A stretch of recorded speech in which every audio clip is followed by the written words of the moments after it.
Habalapoi sabakut ya ka jingyo ya ki vote kiba ki kertong kilayo na kinong krisyan ki jongki hapok kari bat hapok ka jala jongiru menta ka singi ka sautri ujiliu araja arpsau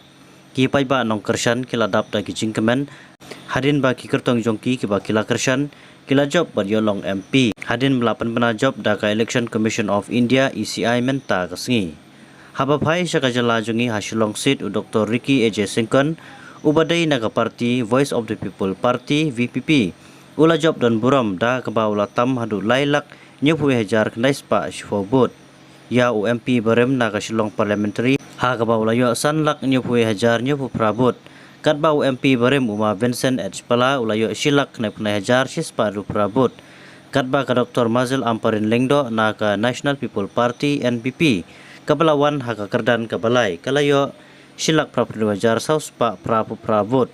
uba Robert Jun Karjarin naga RDA ulayo saus wajar sans pa reply bot ukertong shimet u Profesor Lakon Kema ulayo kat prajar sans pa prapar bot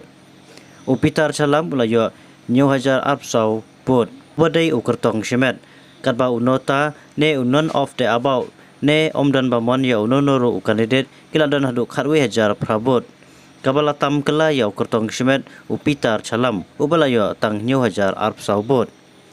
ha ba phaipat syaka turasit u kertong naga parti kongres ulalong unong job ha ka bau saleng e sangma ulayo hadu lailak praplai hajar knais pa khat knai bot ulatam hadu silak sanpsan hajar arspa sapuwe ya ka MP berem ka agatha ke sangma naga parti National People Party NPP katba u Zenit M Sangma naga parti All India Trinamool Congress ulayo sau prajar news pa knai bot ukertong shimet ulaben CH Marak ulayo tang 2000 knai spa shpo bot salit lajantam unota ya ule ukertong shimet ha ka ba unota kiladon hadu san hajar praspa sapo bot ha ka ba lada ya khainglang na shilong baturasit kinota kidon hadu khat arajar praspa rupo bot kumta ka jala Meghalaya kalayo ik MP batmai ha ka ba na shilong sit